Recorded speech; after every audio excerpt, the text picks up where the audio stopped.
He thought she was just a slow old woman who didn't know how to get out of a car fast enough.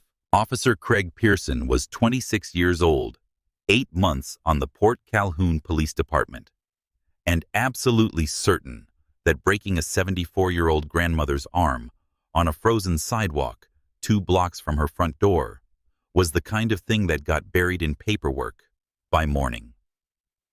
He had done it before. Not this. Not exactly this, but the general shape of it. The escalation, the fall. The report written backward from the outcome. He knew how it worked. His training officer had taught him, and his training officer had learned from someone else, and the machine had been running that way for longer than Craig Pearson had been alive. He was right about the paperwork. He was catastrophically wrong about everything else, because the quiet man in the rumpled suit who walked into Port Calhoun General's emergency room 53 minutes later was not a son looking for answers and a lawyer's phone number. He was the federal attorney who had personally dismantled 4 corrupt police departments in the last 6 years, who had written the prosecution framework that federal attorneys in 42 states used when they went after departments exactly like the 6th Precinct, and he hadn't touched his phone yet. By the time he did, it was already over for Craig Pearson. He just didn't know it. Stick around, because what happened next didn't just end 2 careers. It took down an entire department, a captain, a chief, and the mayor of a major American city. And it started with one woman 2 blocks from her front door on a freezing Tuesday night in Louisiana.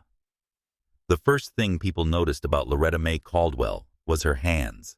They were not the hands you expected from a woman who had spent 38 years in a labor and delivery ward. They were not soft or carefully preserved or manicured against the wear of decades.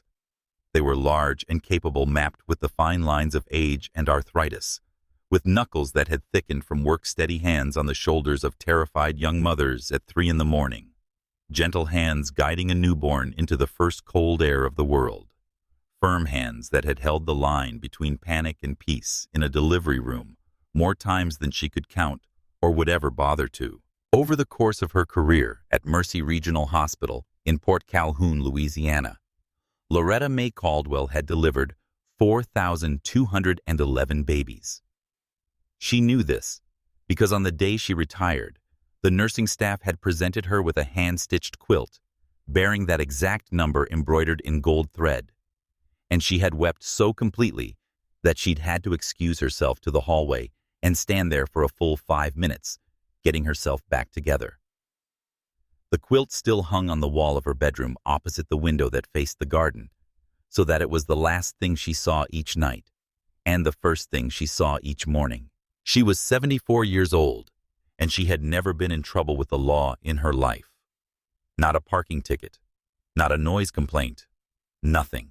In the Pinewood Gardens neighborhood of Port Calhoun, she was known as Mama Loretta to everyone under the age of 60. She ran the Wednesday evening prayer circle at Resurrection Baptist Church, rotating it between homes so that no one felt the burden of hosting too often.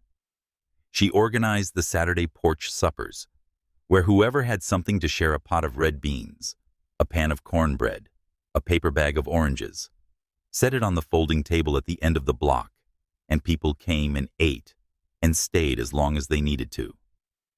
She kept her garden with the kind of patient daily attention that borders on devotion, coaxing tomatoes and pole beans and zinnias from the hard South Louisiana clay each spring, her arthritic hands moving slowly and carefully through the rows. 3 years prior, she had undergone surgery to repair a torn rotator cuff in her right shoulder, the consequence of 4 decades of lifting patients, reaching across beds, bracing women through the hardest physical hours of their lives. The surgery had gone well. The physical therapy had done its work. But her orthopedist, Dr. Felicia Montes, had told her clearly the range of motion in that joint was permanently reduced. Stress it hard enough in the wrong direction, and the head of the humerus would pop from its socket. The muscles and ligaments that held it in place had been stretched to their limit once already. They did not have another dislocation in them. Loretta understood this. She moved with the deliberate dignity of a woman who has learned to treat her own body with the same attentive care she once gave her patients. On the Tuesday night in question, it was 29 degrees and sleeting in Port Calhoun. A thin glaze of ice was forming on every horizontal surface: the sidewalks, the hoods of parked cars, the church steps she had walked down 45 minutes earlier after choir rehearsal. They were preparing for the Christmas cantata still 6 weeks out, and Brother Theodore liked 3 weeks of buffer for any piece that required real soprano harmony. And Loretta's soprano was the section's anchor. She had said her goodbyes in the church parking lot, watched Sister Alma's taillights disappear down the slicked street, and climbed carefully into her 2009 Buick LeSabre. The heater was taking longer than usual to warm up. She pulled her wool coat collar up around her ears and drove with both hands on the wheel, going exactly 25 miles per hour.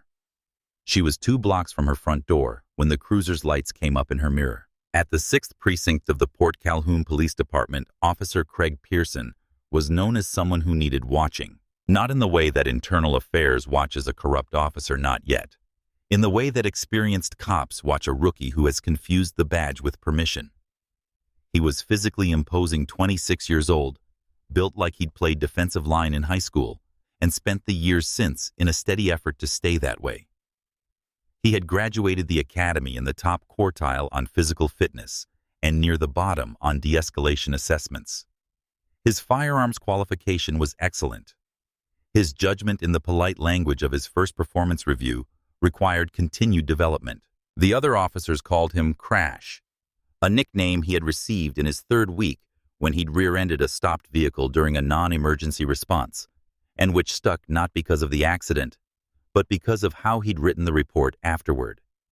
Confidently, incorrectly, and with a certainty about his own version of events that suggested he genuinely believed it.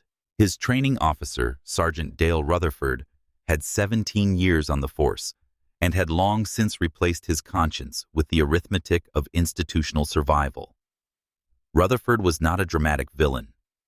He was something smaller and in its own way more corrosive, a man who had watched bad things happen enough times that he had quietly reclassified them as normal things.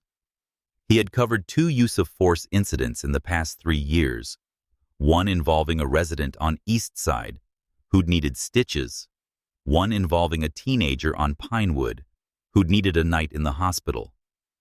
Both reports described a level of resistance that witnesses on scene had not reported observing. Both had been processed through the 6th Precinct's complaint review and closed without action. Rutherford had learned this from someone too. The machine ran on continuity. On the night in question, Rutherford was riding passenger, while Pearson drove their patrol loop through Pinewood Gardens. His pretext, a supposedly non-functional taillight on the passenger side of Loretta's LeSabre, was one Rutherford had taught him 6 weeks earlier. Older model Buicks. Cold weather made the bulb flicker. It was passable if you didn't look too closely and if the camera angle wasn't ideal. The important thing, Rutherford had explained, was to make the stop and build the justification around it afterward. The report was the product. The stop was just the raw material. Craig Pearson had not been taught to look closely at the people he stopped. He had been taught to establish control. What he did not know, what he had no way of knowing as he hit the light bar and watched the old LeSabre signal carefully and pull to the curb, was that the quiet man who would arrive at Port Calhoun General's emergency room in 53 minutes had spent the better part of a decade building federal cases against departments that operated exactly the way the 6th Precinct operated. He had seen the raw material before. He knew what product it produced. And he had come home to Port Calhoun to visit his mother, not to work, but when the phone rang, that distinction would stop mattering very quickly. Craig Pearson knew none of this. He knew only that the old woman was taking too long to roll down her window. So he aimed his flashlight at her face and started talking. Loretta Caldwell did everything right. She signaled. She moved slowly to the curb. She put the car in park, switched on the interior dome light, rolled the window down despite the sleet hitting her cheek, and placed both hands at 10 and 2, with her fingers spread wide. She watched the mirror. She tracked the approaching shadow. Pearson reached her window and blinded her with a 1,000-lumen beam aimed straight at her eyes. "Hands on the wheel where I can see them," he said, before she had spoken a single word. Loretta squinted against the sudden blaze of light, raising one trembling hand to shield her face. "Officer, please." The light, I said, "hands on the wheel." Louder now. His right hand dropped to the butt of his service weapon. "I'm sorry." Her voice was shaking but careful. "I'm a bit hard of hearing. I didn't." She placed both hands back at 10 and 2. "Why did you pull me over, young man?" "Passenger tail light. License, registration, proof of insurance." "Of course." She moved her right hand toward the glove compartment. "My registration is just in the hay." Adrenaline cracked through his voice like a fault line. "I didn't say move." She stopped. "My registration is in the glove box, officer. You just asked me for it. Keep your hands where I can see them." She was 74 years old in freezing rain, and the instructions she was being given were structurally impossible to follow simultaneously. She had spent 38 years being calm in rooms where panic was the easier option. She chose her words with the precision of someone who understood that the wrong word in this moment would cost her something. "I understand, officer. I'm going to open the glove compartment. I'm moving very slowly." Her fingers grazed the latch. Craig Pearson yanked the driver's door open. "Out of the car. Right now." "What?" "Why, I'm an old woman, officer. It's freezing." He grabbed her left wrist and the collar of her wool coat and pulled. What happened next took 11 seconds. Pearson did not guide Loretta out of the vehicle. He hauled her the full, thoughtless physics of a 230-pound man in his physical prime against a 74-year-old woman with arthritis and a surgically repaired shoulder and orthopedic shoes that found no purchase on ice-glazed asphalt. The force lifted her partially off the seat. Her feet hit the ground, and her knees buckled instantly because there was nothing solid beneath them, and the only thing keeping her upright was his grip on her wrist and her coat collar, which was not designed to keep anyone upright, and did not. "Stop resisting," Pearson shouted. "I am not resisting," Loretta cried. "You're hurting me. Please, you're hurting me." "Dale." Rutherford had pushed off the cruiser hood and ambled over by this point. He looked at the scene. The elderly woman struggling to find footing, Pearson's grip on her arm, clearly causing her pain, the sleet coming down harder now, and he made the calculation he always made. The calculation took approximately 2 seconds. "Just cuff her," Craig Rutherford said. "Stop playing around." Pearson wrenched Loretta's left arm behind her back. Even that shoulder, the repaired one not yet on the table, screamed under the angle. She gasped involuntarily and tried to shift her posture, a 74-year-old woman's instinctive attempt to relieve agonizing pressure. And Craig Pearson, 8 months on the force, perceived the movement as defiance. He shoved her forward against the side of the Buick, then swept her legs out from under her. Loretta went down hard on the wet asphalt, her left hip and her right side hitting simultaneously, Pearson dropping his full knee weight onto her upper back, the cold of the pavement pressing against her cheek. She could feel the sleet on the back of her neck. She could feel his hand grabbing her right arm, the repaired one, the vulnerable one, the one Dr. Montes had told her to protect, and wrenching it backward and upward to meet her left wrist for the cuffs. 3 years of surgical recovery. 3 years of careful, deliberate protection of a joint that had already given everything it had. The sound was wet and dense and deeply wrong. It traveled down the quiet street and off the parked cars and into the windows of houses where lights were still on. And it was not a sound that belonged in a neighborhood where people borrowed each other's lawnmowers and set food out on folding tables on Saturday afternoons. Loretta May Caldwell's scream followed it. Not fear, not anger. The sound a human body makes when it experiences a category of pain for which there is no preparation. the pure, involuntary signal of a nervous system that has been overwhelmed. The head of her humerus had been torn from its socket. The rotator cuff muscles and the ligaments around the joint had been ripped from their attachments.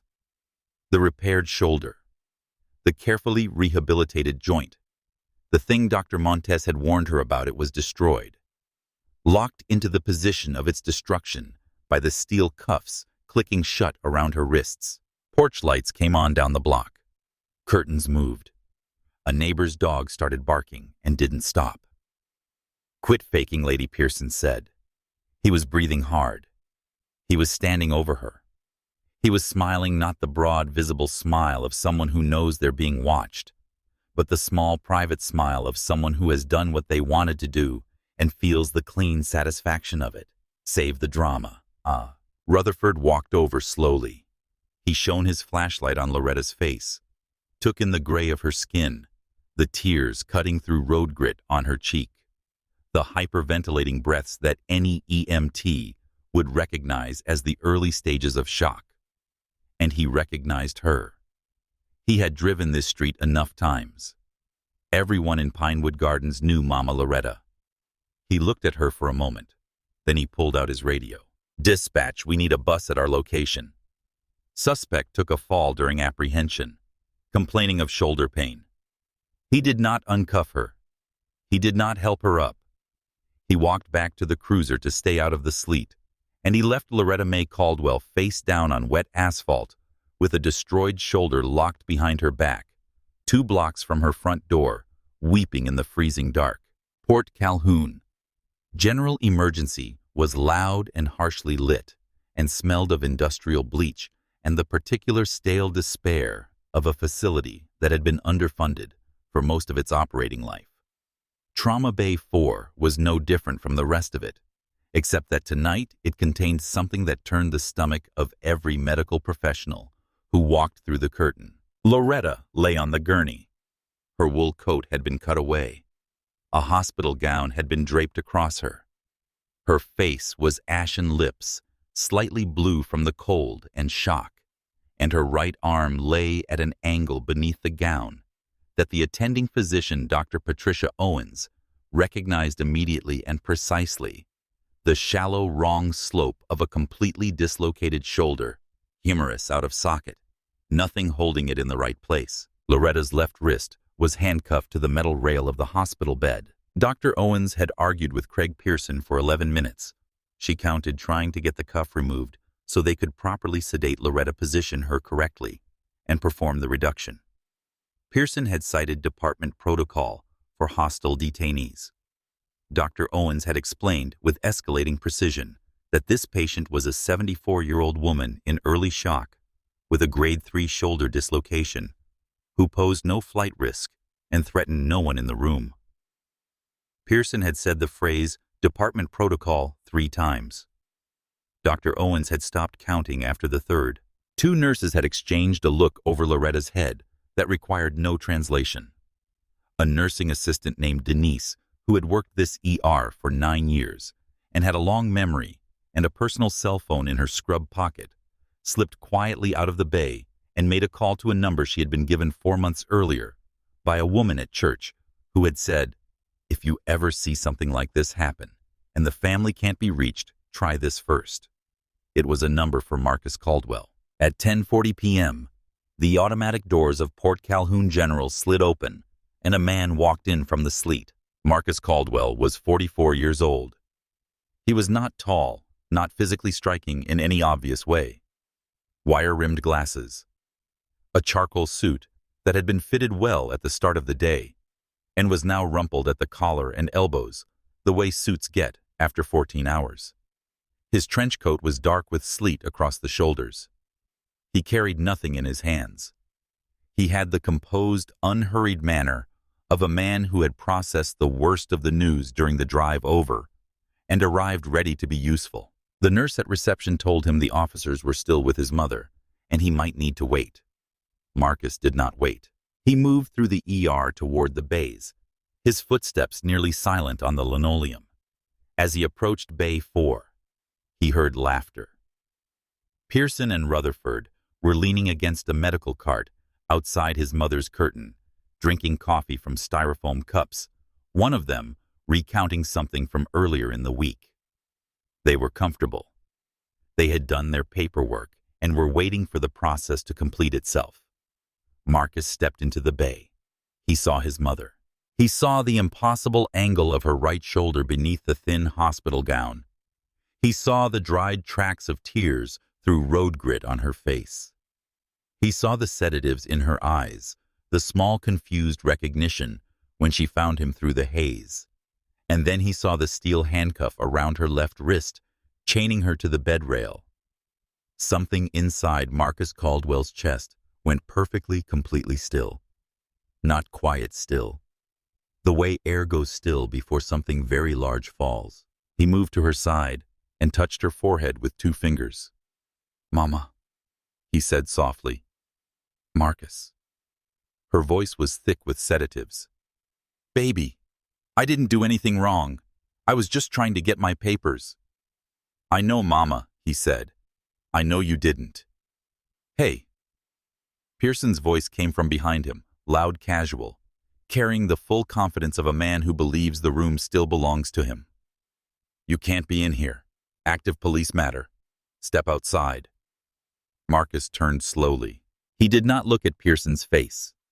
He looked at his badge. He read the number badge, 4471. He looked at Rutherford's badge.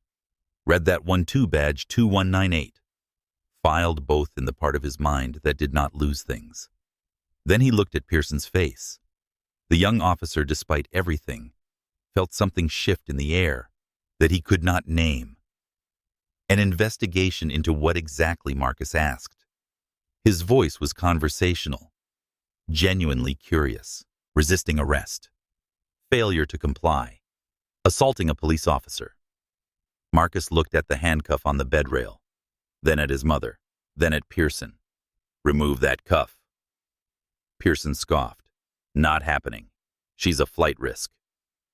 Marcus looked at the 26-year-old cop, then at his 74-year-old mother, heavily sedated, shoulder destroyed, chained to a hospital bed. He let the silence do the work for a moment before he spoke. "You are claiming that an elderly woman currently under medical sedation with a grade 3 shoulder dislocation is a flight risk." "Protocol is protocol," Rutherford said from the doorway, crossing his arms. "Look, friend, she should have complied. Now step outside before we arrest you for interfering." Marcus didn't argue. He reached into his trench coat, removed his phone, and took 3 photographs. His mother's face, her shoulders' deformity visible through the gown and the handcuff on the bed rail, with both officers clearly in frame. "Put the phone away." Pearson stepped forward. Marcus stepped back with precise, unhurried smoothness and slipped the phone into his breast pocket. Then he looked at Rutherford, held the older cop's eyes for 3 full seconds, and Rutherford, 17 years on the force, felt the cold prickle on the back of his neck that he hadn't felt since the first time he'd done something he knew was wrong. Sergeant Marcus said quietly, not loudly, quietly, "By the time I walk back through that door, that handcuff will be off her wrist." He paused. "Let it settle. If it isn't, I promise you both of your careers end tonight." Pearson laughed. It was a loud, full, completely certain laugh, the laugh of someone who cannot imagine the premise being real. Rutherford did not laugh. Marcus turned and walked out through the double doors into the ambulance bay and the freezing sleet. The ambulance bay of Port Calhoun General was a wide concrete apron under a corrugated metal overhang, lit by 2 buzzing fluorescents and smelling of diesel and cold air. Loretta's rig had already backed out. The bay was empty except for Marcus Caldwell, standing with his hands in his trench coat pockets, looking out at the sleeting street. He stood very still. That was the thing people who worked with him noticed, the absence of fidgeting when things were serious. No pacing, no checking his phone repeatedly, no small, nervous movements. He had learned stillness in rooms that did not reward it. Courtrooms where opposing counsel watched for anxiety, depositions, where a twitch at the wrong moment told a story. Federal proceedings where the composed party almost always held the longer-term advantage. He had learned to feel what he felt without being moved by it. There was a great deal of heat behind his ribs right now, clean white heat, and he acknowledged it and set it to one side. He opened the encrypted dialer application on his phone. He selected a Washington, D.C. area code from 6 saved contacts. He pressed call. It rang twice. Washington, sharp, immediate. No trace of sleep. Catherine Marcus said, "It's Marcus Caldwell." A beat. Just one. Marcus. "I thought you were in Port Calhoun visiting your mother," I am Marcus said. Catherine. "My mother is handcuffed to a hospital bed in Port Calhoun general emergency. Her right shoulder has been dislocated. The attending physician believes there is significant rotator cuff and ligament damage. She was arrested on a fabricated taillight violation. The officers are in the ER with her right now. They are building charges of resisting arrest failure to comply and assaulting a police officer as we speak." The line went silent for 3 full seconds. Not dead air, the silence of a precise mind making several simultaneous calculations. When Catherine Morse spoke again, the warmth of colleague to colleague was entirely gone. What replaced it was not coldness. It was the quality of a very fine instrument being brought to focus on a very specific target. "Tell me everything," she said. "All of it." Marcus relayed the facts in the order they occurred without embellishment and without omission. The route, the light bar, the contradictory commands, the physical extraction, the sound, he said, the sound without elaborating, and the pause that followed told him Catherine understood precisely what he meant. The handcuff on the bed rail, the physician's argument with Pearson, the 3 repetitions of department protocol, the charges being written in real time. When he finished, Catherine was quiet for 2 seconds. "Marcus," she said, and her voice carried something that was almost not quite, but almost a kind of focused awe. "You are the chief constitutional litigator for the Civil Rights Division of the United States Department of Justice. You wrote the federal use of force prosecution framework that attorneys in 42 states are using right now. You have personally prosecuted 4 police departments. Do these officers have any idea at all who they put their hands on tonight?" "None," Marcus said. "What do you need?" He had thought about this on the drive over. Clearly, without sentimentality, the way he always thought about the first move in a serious matter. "I don't want a civil suit, Catherine. A settlement pays taxpayer money to our family while leaving those officers on the street within 8 months. I have watched that cycle too many times. I want the department. I want every body camera upload, every dash cam file, every dispatch log, every internal text message and email, every personnel file and disciplinary record in that precinct seized and locked before sunrise, before they have time to touch anything. I want the warrant broad enough to capture the full operational picture of the 6th precinct going back 5 years. Federal injunction and full evidentiary seizure," Catherine said almost to herself. "Signed by a federal judge. Before 3 a.m. Another pause, shorter. "I'm waking the regional FBI field office right now. The U.S. Attorney in New Orleans owes me a significant professional favor. We'll have the warrant in time." A beat. "Marcus, are you all right?" He looked through the sliding glass doors of the ambulance bay into the ER, where 60 feet away, behind a thin curtain, his mother lay chained to a bed with a destroyed shoulder, 2 blocks from the house where she had made peach cobblers and tended her garden and delivered 4,000 children into the world with her capable, careful hands. "No," he said honestly, "but I will be." He hung up. He took one long breath of freezing air. Then he turned and walked back inside. By the time Marcus returned to Bay 4, the handcuff was gone. Rutherford had removed it himself 4 minutes after Marcus walked out without explanation and without meeting Dr. Owens's eyes. Pearson had started to object. Rutherford had said in a voice so flat and quiet, It functioned like a door closing Craig. Stop. And Craig Pearson, reading something in his training officer's face that he hadn't seen before and couldn't name, had stopped. The medical team moved quickly once the restraint was cleared. They sedated Loretta, more fully positioned her arm, and performed the reduction, the manual repositioning of the humerus back into the socket, with the swift, expert focus of people who have done this before and know that speed is mercy. Even under sedation, Loretta made a sound during the procedure that cost Marcus something he didn't show standing just outside the curtain. The orthopedic surgeon on call came down within the hour. The full damage assessment was worse than the initial read. The head of the humerus had been torn free with enough force to cause significant rotator cuff damage, the same cuff surgically repaired 3 years earlier. The ligaments around the anterior joint capsule were badly strained with possible partial tears. Surgery would almost certainly be required. Recovery would be long and would never be fully complete. Loretta May Caldwell would never have the full range of motion in her right arm again. Marcus sat beside her bed and held her left hand while she slept. He kept his face neutral for the benefit of the two officers who remained in the bay, increasingly uncomfortable with his stillness and increasingly unwilling to make eye contact. "I thought you were going to call their boss," Loretta murmured, once surfacing briefly through the sedatives, her voice thick, but carrying that particular maternal tone, the one designed to reassure the one she'd used when he was 8 years old and scared, and she needed him to know she was going to be fine. "I did," Marcus said softly. "It's being handled, Mama." "Did you call their captain something like that?" She drifted back under. He continued to hold her hand. At 2:47 a.m., his phone buzzed. He stepped into the hallway. "The warrant is signed," Catherine said.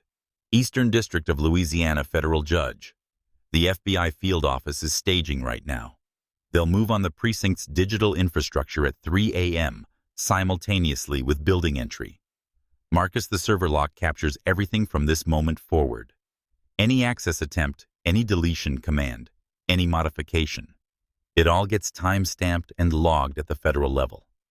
If they try to touch anything, the log itself becomes the evidence." Marcus understood what this meant. He had designed cases around exactly this mechanism. If Haas, the 6th Precinct's captain, a man Marcus had already begun to research on his phone during the drive to the hospital, if Haas made calls in the morning, panicked, tried to scrub the cameras, he would be committing obstruction with a federal timestamp on every keystroke. "There's a pattern here beyond last night," Marcus said. "The 6th Precinct doesn't operate this way on one night. Cast the warrant wide, Catherine. 5 years. "Already done," she said. "Thank you." He went back inside and sat beside his mother until the morning light came gray and thin through the window, and Loretta slept, and the sleet outside turned to ordinary cold rain. And somewhere across the city, the machine that Marcus had set in motion was moving with the quiet, inexorable momentum of something that does not need to announce itself to arrive. The 6th Precinct of the Port Calhoun Police Department occupied a building that smelled of old coffee-aging carpet and the particular institutional mustiness that accumulates in places where people spend long hours doing work they have learned not to examine too closely. At 8:15 a.m., Wednesday, Officer Craig Pearson and Sergeant Dale Rutherford sat at adjacent desks in the bullpen building the official incident report for the previous night's traffic stop. "Your language on the glove box," Rutherford said, not looking up from his own screen. "I wrote that the subject reached aggressively toward the center compartment in a manner consistent with reaching for a concealed weapon." Rutherford was quiet a moment, editing in his head. Change aggressively reached to lunged. Cut the rest of that sentence. Just right, consistent with reaching for a weapon. Shorter is cleaner, Pearson typed. The fall. Subject lost footing on wet pavement while combatively resisting application of restraints. Due to icy conditions, officer was unable to prevent the fall, despite attempts to stabilize. Officer immediately called for medical assistance. Rutherford's voice was even precise, The voice of a man dictating something he has dictated before in different words. You did not throw her. You did not sweep her. She fell. What about the shoulder? Pre-existing injury. Her own physician will confirm prior surgery. The dislocation is entirely plausible as a consequence of her own resistance. Medical records will be ambiguous. They always are in these cases. Captain Gerald Haas was in his glass-walled office at the far end of the bullpen on his second protein shake of the morning, reviewing the overnight log with the relaxed authority of a man who has built an 11-year structure designed to absorb and neutralize exactly this kind of situation. Haas was 53 years old, with the broad face of a man who had played football in college and the careful, polished manner of one who had learned somewhere in his late 30s that institutional politics mattered more than institutional integrity. He ran the 6th Precinct like a ward boss, with a precise understanding of who was protected, who was expendable, and what any given outcome was worth. He knew about last night. Rutherford had called him from the hospital at 11 p.m. He was unconcerned. Elderly black residents of Pinewood Gardens did not make expensive problems. They didn't have attorneys on retainer. They didn't navigate the complaint process effectively.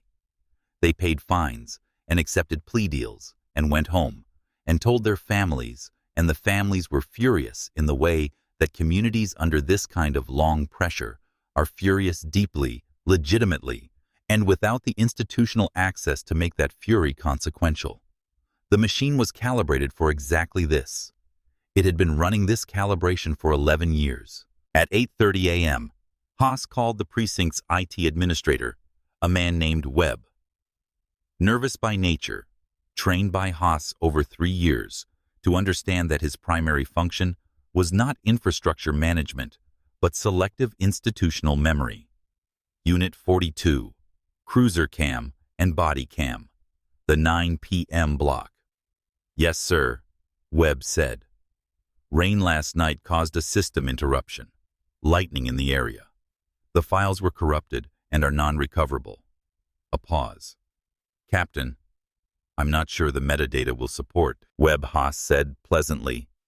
Are you questioning my assessment of the weather conditions? Shorter pause. No, sir. Have it done before 9. In the bullpen, Pearson hit print on the completed report. He leaned back in his chair, laced his hands behind his head, and let out a long, satisfied breath. He looked at Rutherford. Bulletproof, he said. Rutherford didn't look up from his screen. Good. That son is probably on the phone with a lawyer right now, Pearson said, still leaning back loose and comfortable. Some civil rights ambulance chaser. They'll file the city'll settle for $30,000, she'll take it, and we'll never hear about it again. Probably, Rutherford said. Pearson picked up his coffee. You know what I keep thinking? I keep thinking about his face when I told him to step outside. He smiled, small private, the same smile from the night before, on the wet asphalt. He looked like he wanted to say something. Didn't have a single word. Rutherford finally looked up from his screen. He looked at Pearson for a moment. He didn't say anything. He looked back at his screen. At 8:47 a.m., every monitor in the 6th Precinct bullpen went black. 3 seconds of black. Then the screens came back, all of them simultaneously, which was the first wrong signal, because computers don't reboot in unison unless something external is controlling them. What appeared on every screen was not a desktop or a case management portal. It was a white page, a federal seal. Below it, in clean black text, Department of Justice, Federal Bureau of Investigation system locked. Pursuant to federal warrant, do not attempt to access, modify, or delete any files. Warrant number EDL A-2-4-CR-0847. The dispatch radio emitted a long, flat tone and died. The building's Wi-Fi dropped. The phones at the front desk stopped accepting internal transfers. 3 officers tried their workstation simultaneously and found the same white page on 3 different screens. 15 seconds of silence. The kind of silence where a room full of people is collectively trying to determine whether what they're looking at is a technical problem or the end of something. Then Rutherford said very quietly, "That's a federal seal." And the room began to move. Gerald Haas was already on his feet, mouse in hand, staring at the same white page when his desk phone rang. The caller ID read, "Greer W. Chief Warren Greer, calling from department headquarters 12 blocks away." Haas picked up. "Chief, what's going on with the network?" "My entire system is Gerald." Greer's voice cut him off cleanly. Haas had known Greer for 9 years. He had heard Greer angry politically, calculating, cautiously optimistic, and profoundly bored. He had never heard anything like this. The frequency of it stopped Haas mid-sentence, the way a sudden wrong sound stops movement. "Gerald, listen to me, and do not speak until I am finished." Haas listened. "The FBI walked into this building 40 minutes ago with a federal judge's order. They did not call ahead. They did not contact internal affairs. They did not notify the union. They walked in with U.S. Marshals and served a warrant covering this entire city's law enforcement database, every precinct, every file, every camera upload, every communication going back 5 years. They are currently in our server room. They are not asking for cooperation. They are simply taking everything." Haas's mouth was open. Nothing was coming out. "Civil rights investigation," Greer continued. "Excessive force and conspiracy to falsify official records." "Gerald, what happened in your precinct last night?" "Nothing. Too fast." He adjusted. "We had a routine night. A few calls, a traffic stop. Tail light violation. Elderly woman in Pinewood Gardens." She resisted. "It was clean." "What was her name?" "Caldwell. Loretta Caldwell." The silence that followed lasted 5 full seconds. Haas pulled the phone away from his ear and stared at it. When Greer's voice came back, it had dropped to something just above a whisper, and the quality of it, the absolute dread in it, sent something cold through Haas that had nothing to do with the November air.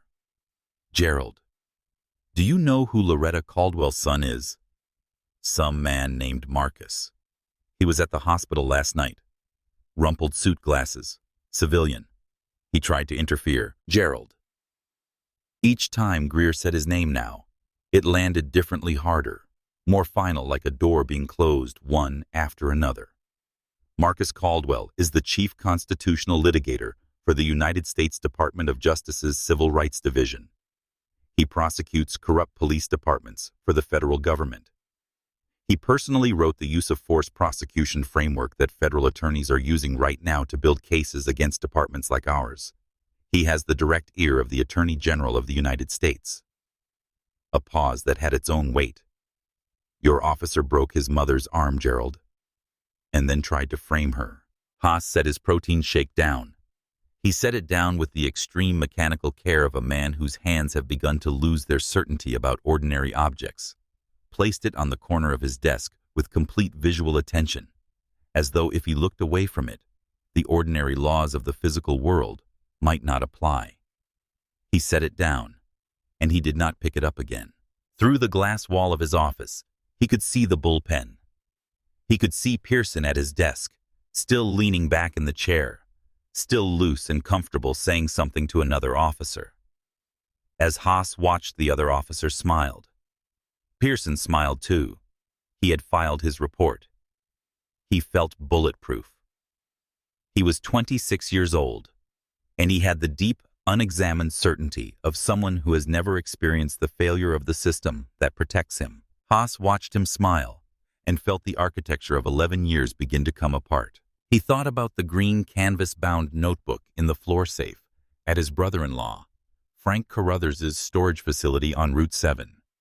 He thought about the financial records in it, 11 years of what he had always called internally the clearance program, a name deliberately neutral, deliberately bureaucratic, designed to insulate the thinking from the practice. He thought about the civil forfeiture revenue, the quarterly figures, the percentage that had traveled through Carruthers storage and moving as consulting fees, and arrived via structures carefully designed to fall below reporting thresholds in the re-election fund of Mayor Douglas Holt. He thought about the 3 meetings with the mayor's people, their handshakes, their nods, their careful non-statements. That meant, yes, continue. The city needs the revenue. Don't stop. He thought about what a federal warrant covering 5 years of records would find. "They're coming for you," Gerald Greer said. His voice had lost its official register entirely. What was left was something almost personal. 2 men standing on the same ground as it gave way beneath them. "I cannot protect you. Whatever you do in the next hour, I cannot protect you. Do you understand?" Haas said nothing. "I'm sorry," Greer said, which was the most honest thing either of them had said to each other in years. The line clicked dead. Haas held the receiver for a moment, then set it next to the protein shake. He looked at his hands on the desk. They were the hands of a man who had spent 11 years building a structure, an equilibrium, a careful balance of authority and impunity and revenue, and looking the other way, and who was watching it dissolve in real time, not over months of legal proceedings, not with time to plan and position and protect himself, but right now, at 8:57 in the morning, while Craig Pearson was still smiling about something in the bullpen. He picked up his phone and called Webb. "The Unit 42 files, Captain, the system's locked. I can't access anything.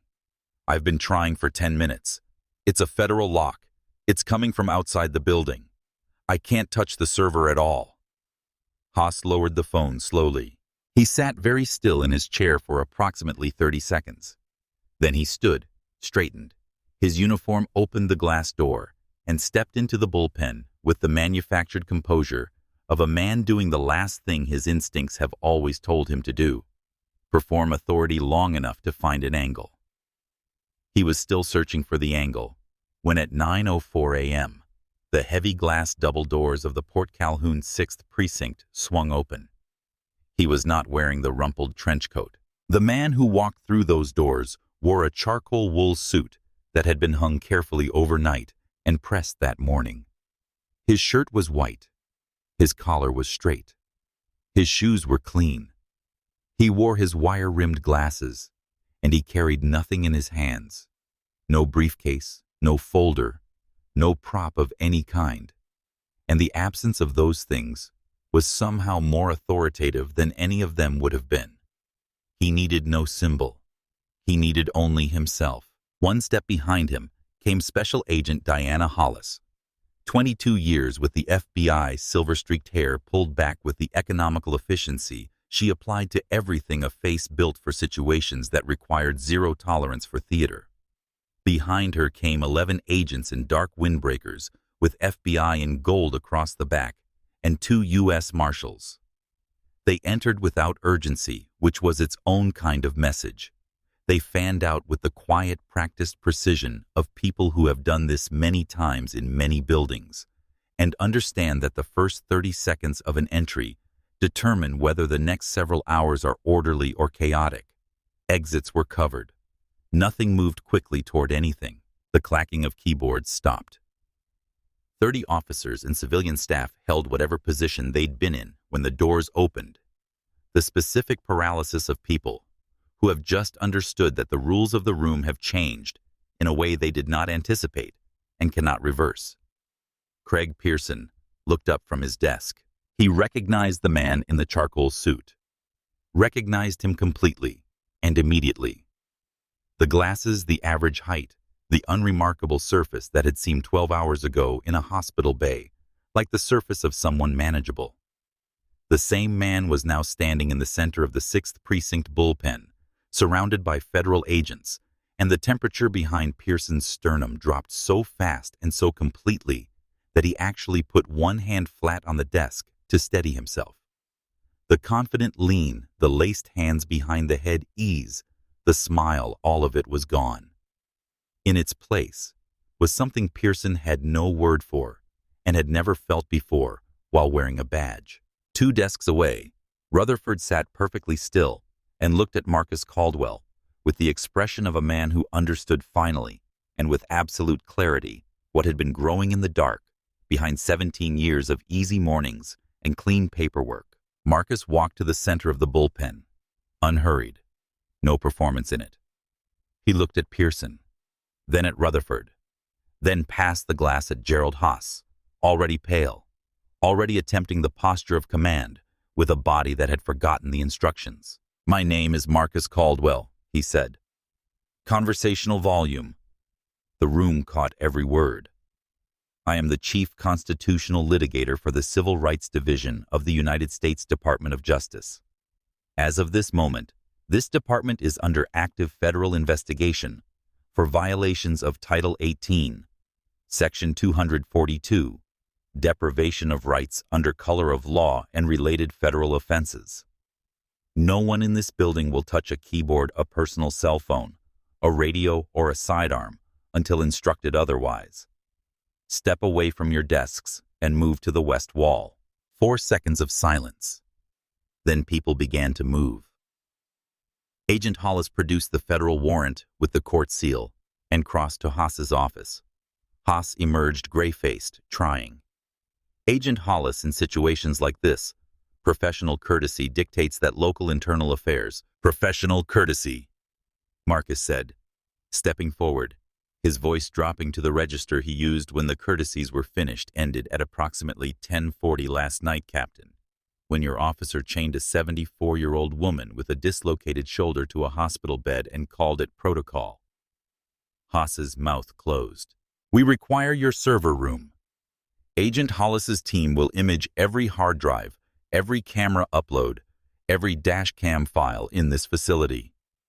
He looked at Haas steadily.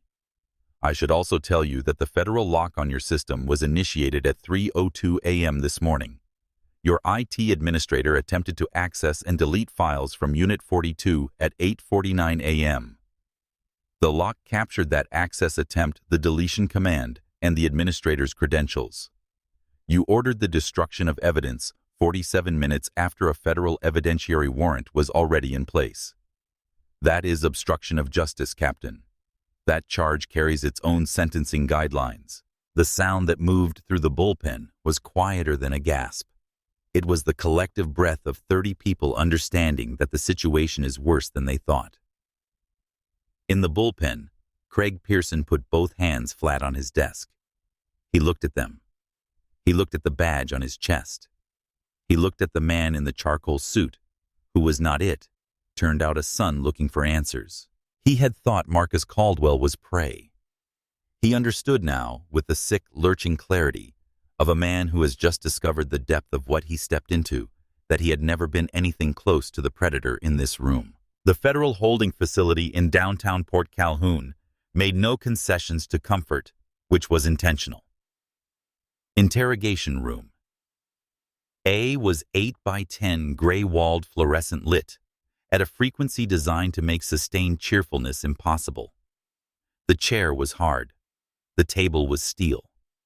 The air smelled of floor cleaner and the specific anxiety of people waiting to find out how bad something is. Craig Pearson had been sitting there for 6 hours, badge gone, belt gone, weapon in an evidence bag. He wore his uniform trousers and the undershirt he'd had on beneath his shirt, and stripped of the brass and the belt and the gun. He looked precisely like what he was, a 26-year-old who had made a catastrophic miscalculation and was only now beginning to understand the full mathematics of it. He had asked for his union representative twice. He had been told the union's senior attorney was in the building. He had not been told why. The door opened. Marcus Caldwell walked in, followed by Agent Hollis. He set a slim leather briefcase on the table, pulled the chair across from Pearson, and sat down. Hollis positioned herself against the wall to the right. Neither of them spoke. The silence expanded. Pearson's instinct was to fill it, to explain, to frame, to begin the narrative he'd been constructing in his head for 6 hours. But the way Marcus was sitting completely still, patient, watching him with the expression of a man who has all the time the law allows, made speech feel dangerous in a way he couldn't articulate. So he said nothing too, and the silence stretched and the fluorescent fixture buzzed. Finally, "Where's my union rep?" Marcus reached into the briefcase and withdrew a single sheet of paper. He slid it across the table. "David Campbell, senior attorney for the Port Calhoun Police Officers Association, is currently in conference room B down the hall." He paused. "He isn't here for you, Craig." Pearson's brow furrowed. "I pay my union dues. He has to represent me." "Mr. Campbell represents the collective interests of the association." Marcus said, his voice entirely without malice, which was somehow more frightening than anger. "Right now, the collective interest is the survival of an organization facing a federal RICO investigation. When a ship takes on water, the collective interest is served by throwing the heaviest cargo overboard." He tapped the paper on the table. "Read that." It was a federal affidavit. The name at the top, Haas Gerald R. Captain, Port Calhoun, PD 6th Precinct. Pearson read it. He read it slowly, and the color left his face in stages, the way light leaves a room as clouds move over the sun. Not all at once, but in a progression you notice only after it's happened. Haas's sworn statement was a masterpiece of self-interested precision. It described Pearson as a probationary officer with documented impulse control issues.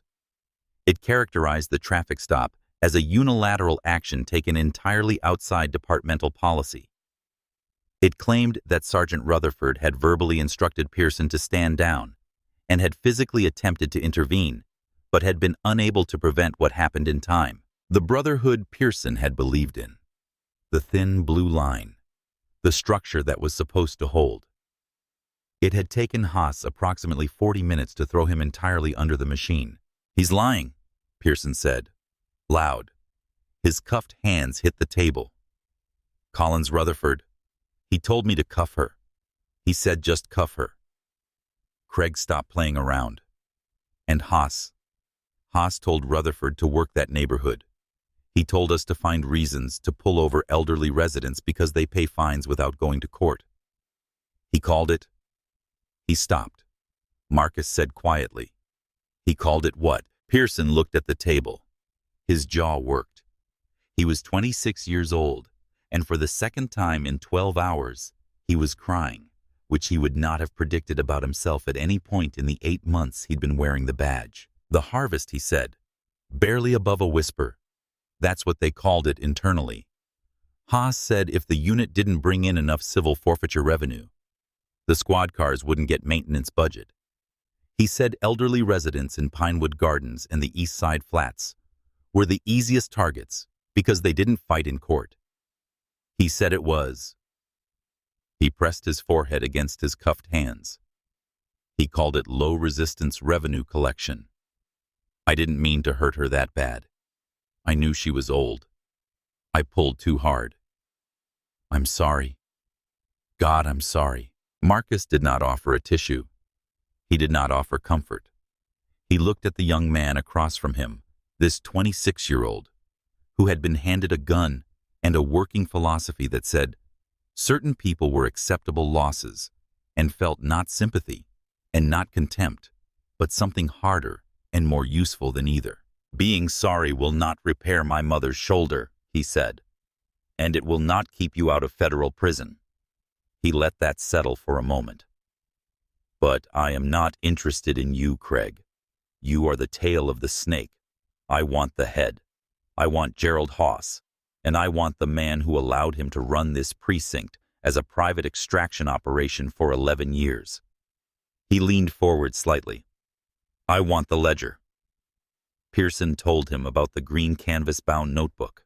He had seen it once, walked into Haas's office without knocking, watched the captain close it quickly, and slide it into a laptop bag with the specific speed of a man concealing something he does not want observed. Haas had covered the moment with a smooth non-explanation about budget paperwork, and Pearson, new and incurious, had filed it away without examining it. He knew about Frank Carruthers Haas's brother-in-law, the storage and moving business on Route 7. He had heard Haas mention a floor safe in the back office twice in conversations not intended for his ears. Marcus asked 3 clarifying questions: location, business name, and whether Pearson had ever heard Haas connect the notebook to the name Holt, the mayor.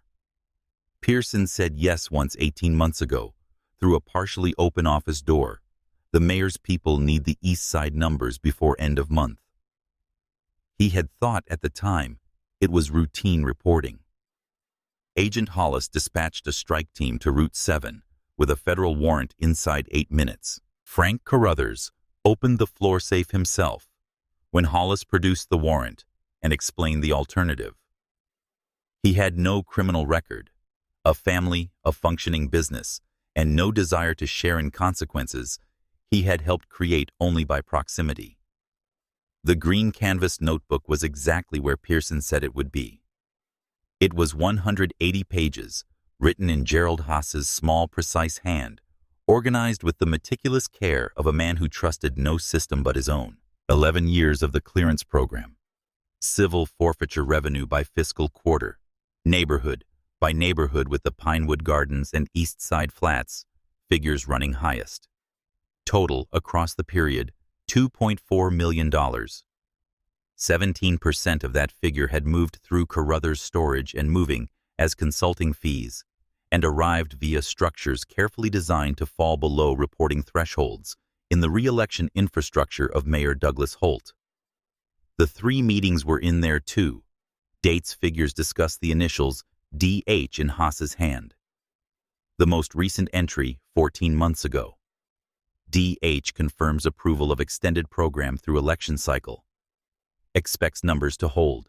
Hollis photographed every page before the notebook was bagged. Pearson's cooperation agreement was drafted, reviewed, and signed.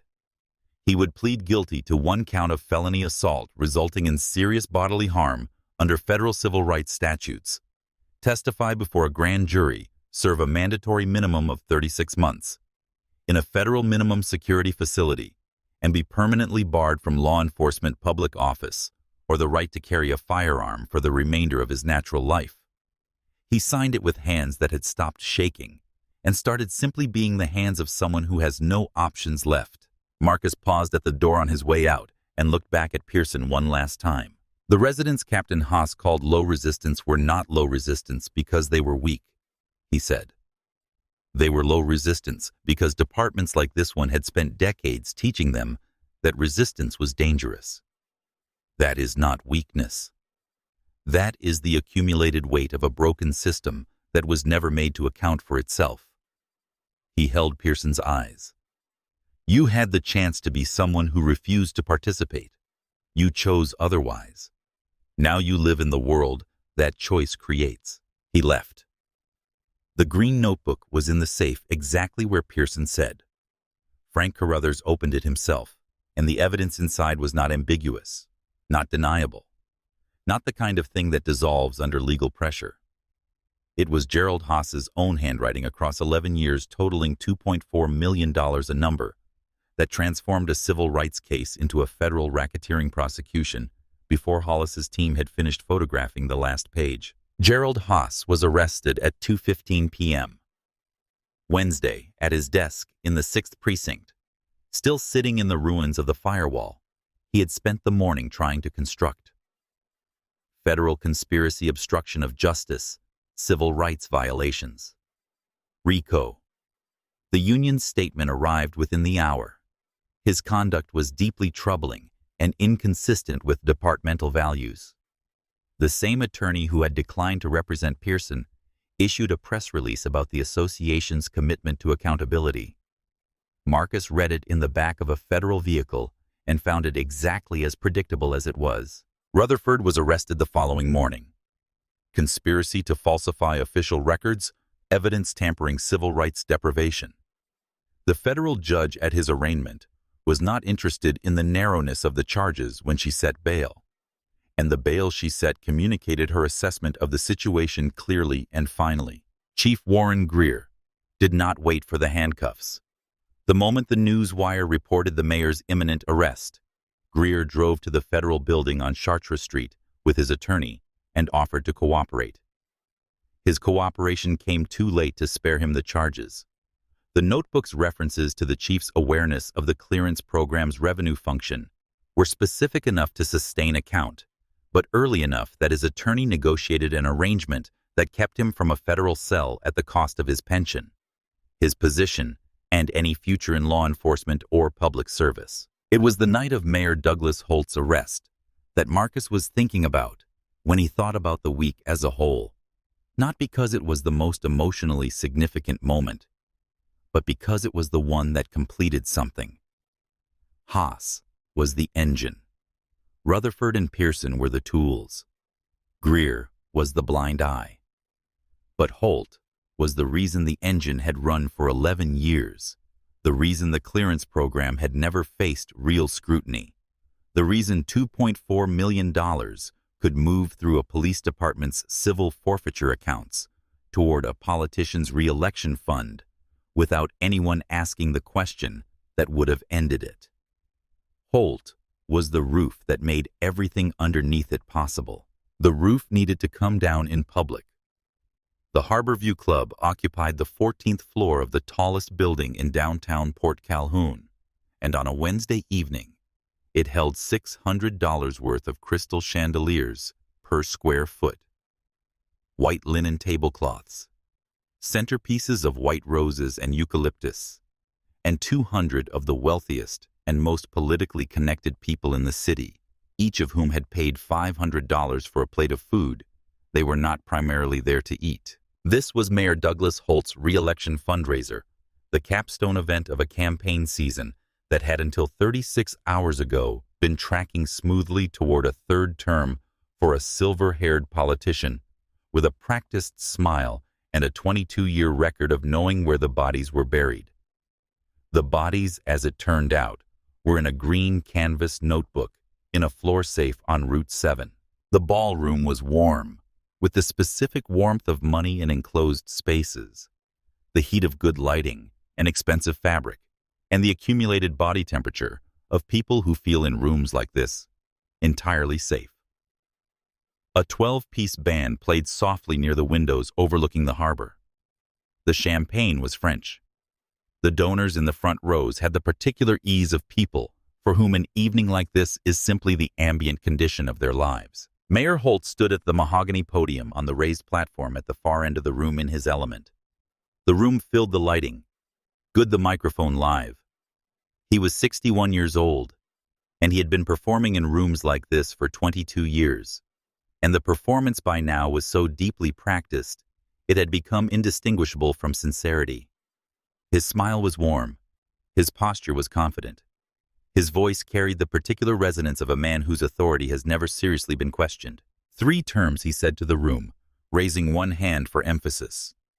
3 terms because this city deserves leadership that doesn't flinch.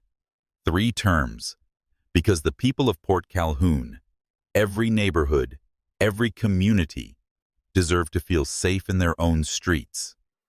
Applause from the front rows. And the reason they feel safe, Holt continued, warming to it, the reason Port Calhoun has the numbers we have, the reason our crime statistics are where they are, is the brave men and women of the Port Calhoun Police Department who go out every single day and night to protect this community. The ballroom doors at the far end of the room opened, not a polite single-door opening, both doors simultaneously wide, the kind of entry that does not ask permission. The music stopped, not a fade, a hard stop. The band members looking up and going still.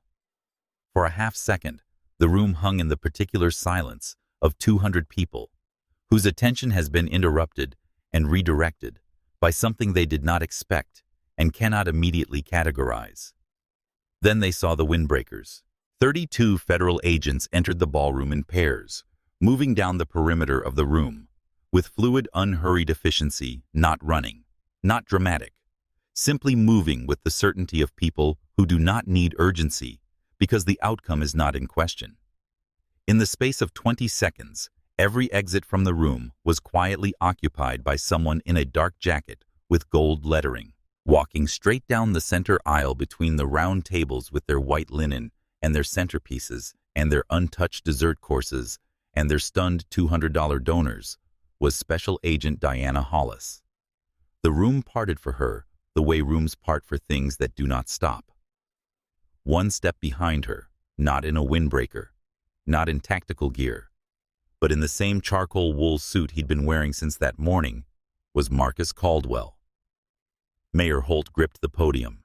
His practiced smile did not vanish immediately. It was too deeply practiced for that. It bent first a slight distortion, a micro-expression of confusion that crossed his face, and then was immediately corrected by 22 years of reflexive composure.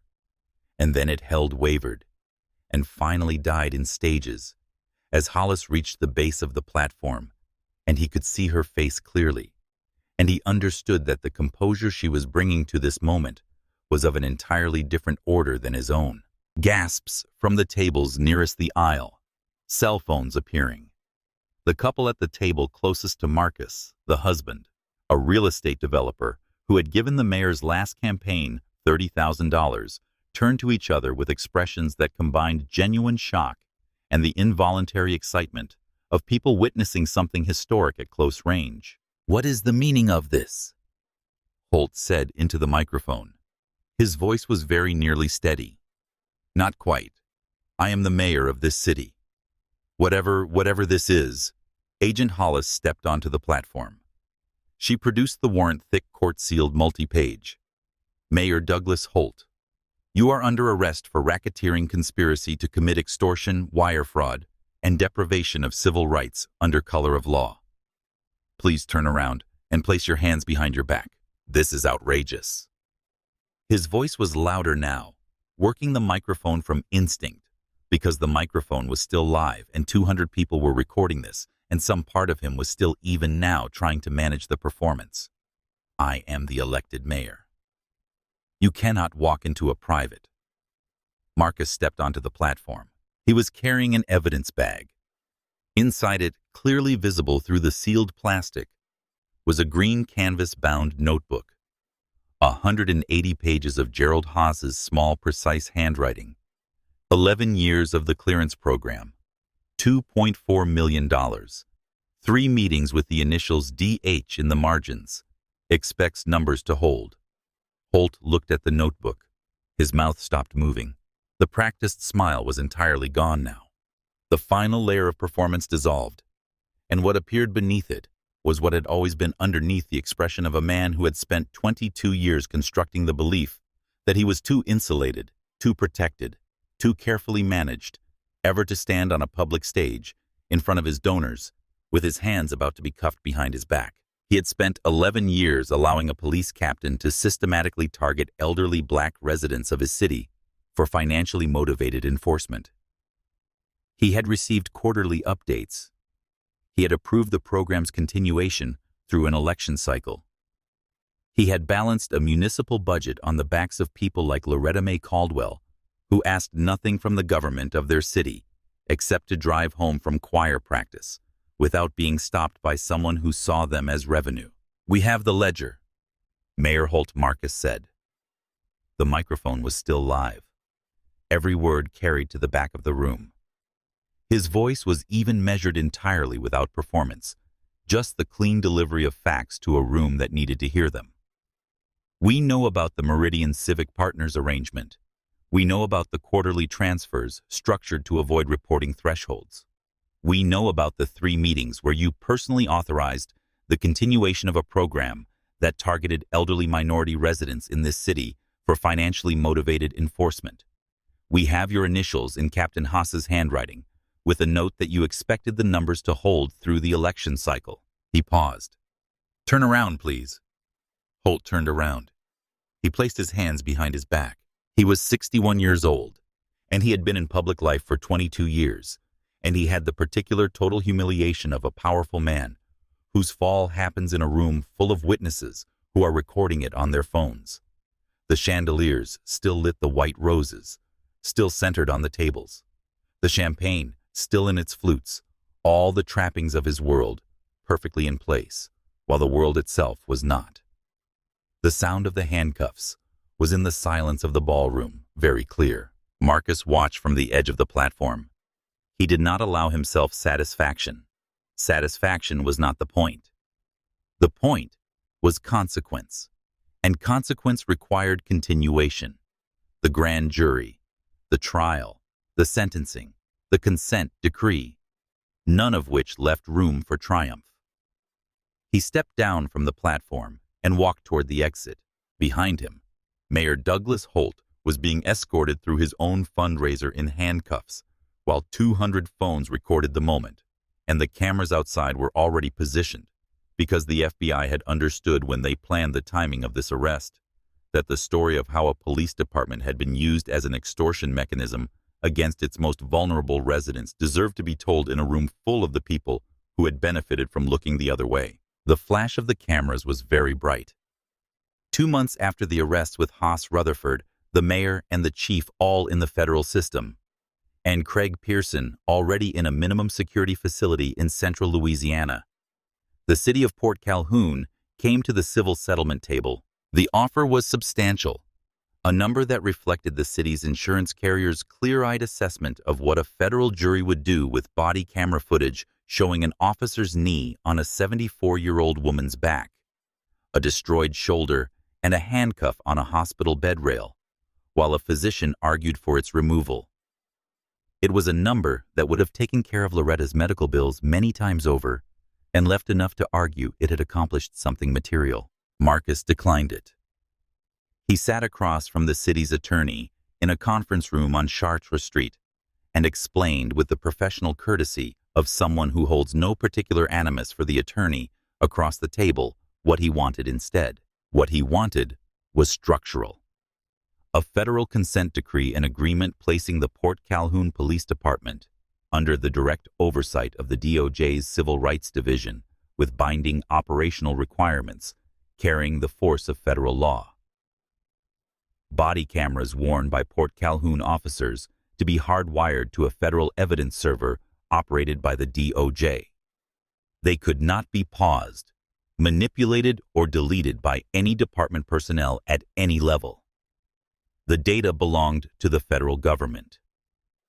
All revenue generated by traffic fines and civil asset forfeiture permanently redirected from police operational budgets into a community trust fund administered jointly by the city and an independent oversight board, removing the financial incentive for enforcement patterns of the kind the 6th Precinct had operated for 11 years.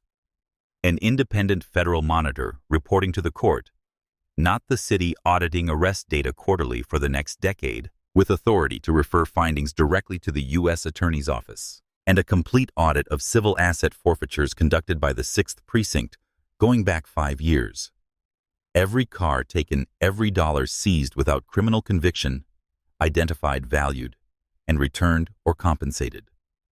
The preliminary audit identified 23 additional victims of the Harvest Program, 23 families in Pinewood Gardens and the East Side Flats who had lost something to a program that had run for 11 years without accountability. Each received the city's apology in writing, and whatever restitution was quantifiable. Loretta's medical bills were paid in full by the city of Port Calhoun.